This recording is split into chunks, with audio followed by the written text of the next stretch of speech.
You know, I could do some sort of intro to make this very dramatic, but honestly, this image basically, this does the whole job. Yep. Don't know me, but you are about to.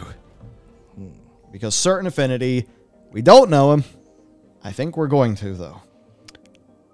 And today we're going to jump into why. And what's actually going on here, because this is something you should be aware of, and a lot of people have no idea. So, according to various new reports, certain Affinity games have multiple new projects. They are in the works for Microsoft, despite them not formally being a Microsoft-owned studio. Right. So I think that's fairly interesting. Now, third-party partnerships are obviously a thing, but it's with this, you almost wonder why they have not been acquired. Definitely. That said, I mean, Microsoft have had good ongoing relationships with, you know, IO Interactive, Interior Night, and Avalanche Studios, so they're happy enough to just have a really, you know, tight-knit third-party relationship with the studio. But to get into it, so according to reports from the likes of, say, you know, insiders like Jeff Grubb, who Elden Ring fans will have a fun relationship with, certain Affinity are actually working on a new game for Microsoft. It is called Project Suerte, and it is reportedly inspired by Monster Hunter. Good. Yeah, so inspired by Monster Hunter in a way that would suggest large-scale battles and a heavy multiplayer focus. And according to Grubb, it's been in development since summer 2020, likely set to be revealed 2023, released 2024. So this overall, I think, is a pretty interesting one, because this just came out of nowhere.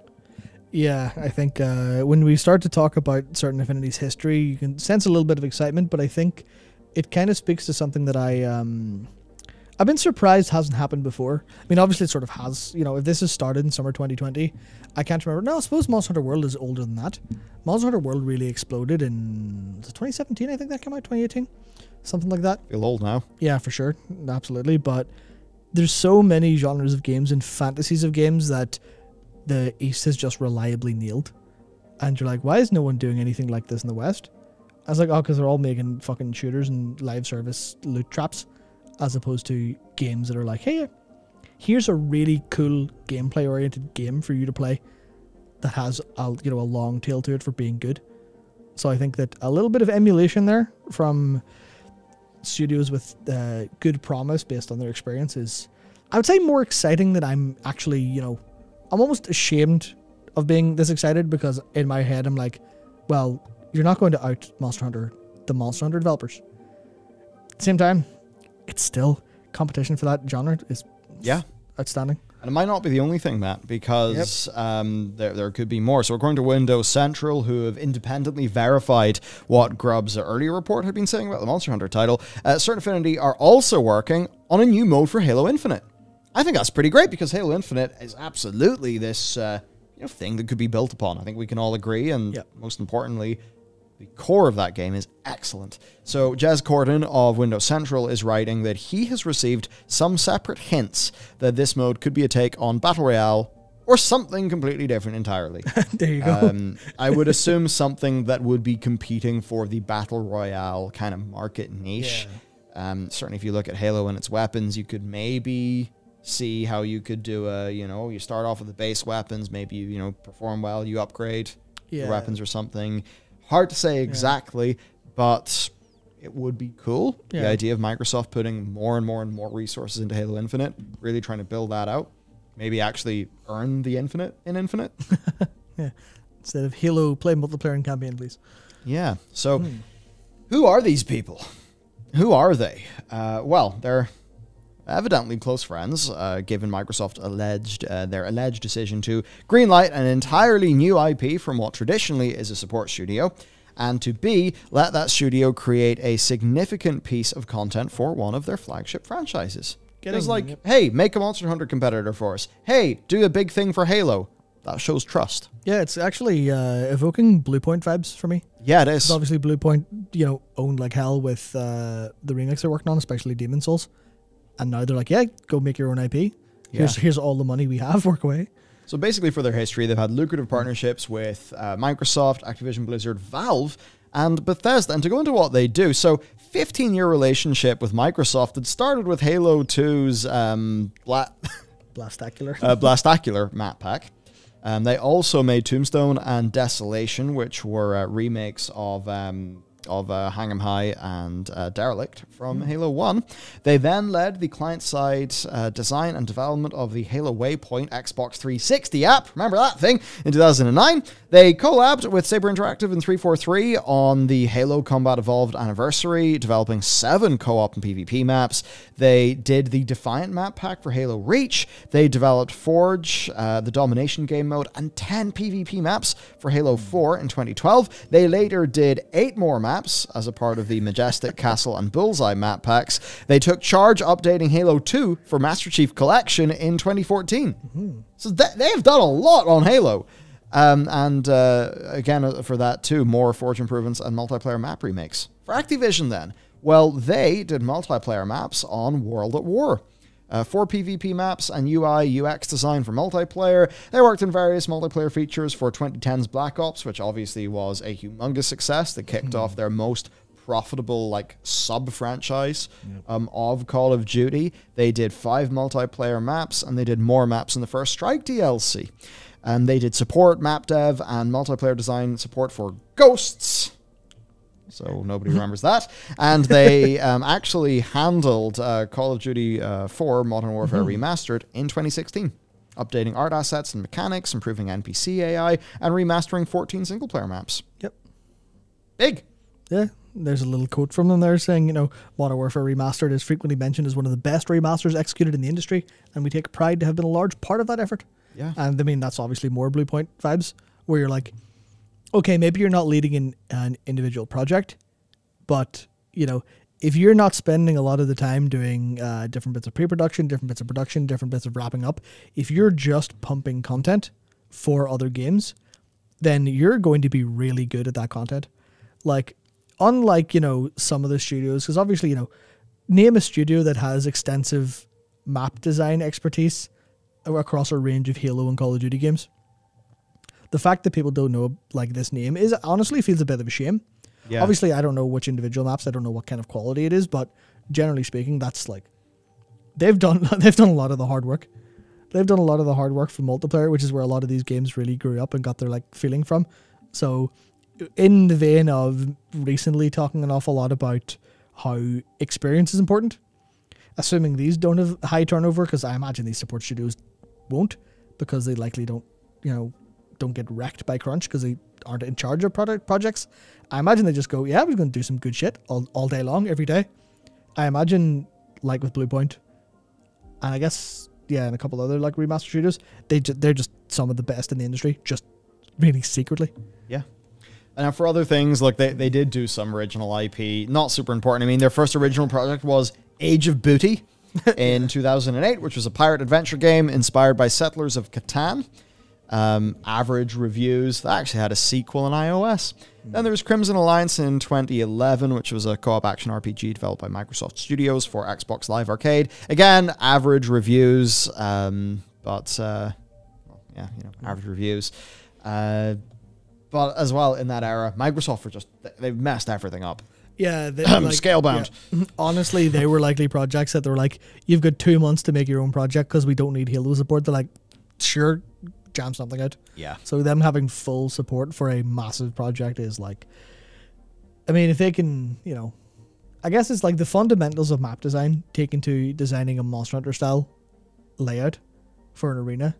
If you can get the boss and the mechanics of, hitting your attacks right, you're basically sort of Yeah. Now, for some, there's a bit of a catch here.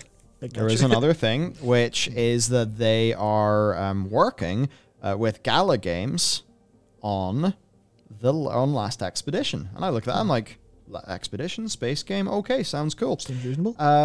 Now, there's, a little bit of a on this, because it is set to be the first blockchain FPS, which will apparently blend AAA gameplay with blockchain technology, which is an advancement that perhaps we could say nobody really asked for. I don't think anyone did. Maybe the people who play those, sort of Quake-like shooters where you have to purchase the ammo with real money, but you can cash out, so it's a weird gambling thing. But, I mean, the certain Affinity website, of course, is very, talking this up. We've been so busy with our other work that we haven't been able to give it the attention it deserves, said Max Hoberman, founder and CEO. But we found the fun in it a long time ago, and as the demo shows, it's still an awesome experience. The Gala Games team got it immediately. As originally conceived, it was a great fit for blockchain gaming, and we're excited to partner with them to help give it a dedicated development team to bring it to the rest of the world, and in a trailblazing way. So if we were to just flick on the video here, I mean, we have some very nice looking visuals, and then we have some, you know, gameplay, which It's running very well. I'm certainly going to say, lads, it's FPS. You want to upload that at 60 FPS? Just a wee tip. So look, who knows? I mean, to me, potentially looks like a little tad generic, but I mean, hey, look, if it could be some sort of game where you're almost feeling like, I mean, I'm actually kind of getting some the Marines from the Alien franchise vibes off this. You know, if there's a little bit of that, it's like that could be a fun game, but then people are just going to be like, well, what? Why we got to be minting coins for this? Hey, play to earn. What about play for fun? That's the thing. So how could this be a blockchain FPS? Well, I look at this and I think, well, this is obviously a game designed with a repetitious loop of, you know, upgrading all of your stuff. So probably that's how they would do the blockchain bit. Yep. In a way that will in no way add to the quality of the game. So it is unfortunate that they found themselves involved in that or think it's a good idea and not going to damage their reputation in any capacity. But I guess it's just now a very long wait for 2023 when they reveal it, or maybe Jeff Grubb gets bored one day and leaks a bunch of shit. Who knows? But I think it's interesting that there's probably so many more studios like this that no one's thought about or cared about. I mean, Esper Media. Yeah, right. Like, who the hell knows about them? And suddenly it seems like they're doing a KOTOR. Yeah, they are like, they're just doing a new Knights of the Old Republic. Yeah. What? Yeah, it's like, this studio no one's ever heard of is like the expert on the KOTOR games because I've ported them so many times. You're like, fuck, right? It's one way to certainly get immersed within KOTOR. Yeah, absolutely. And for these guys, evidently, pretty immersed within Halo. Yeah.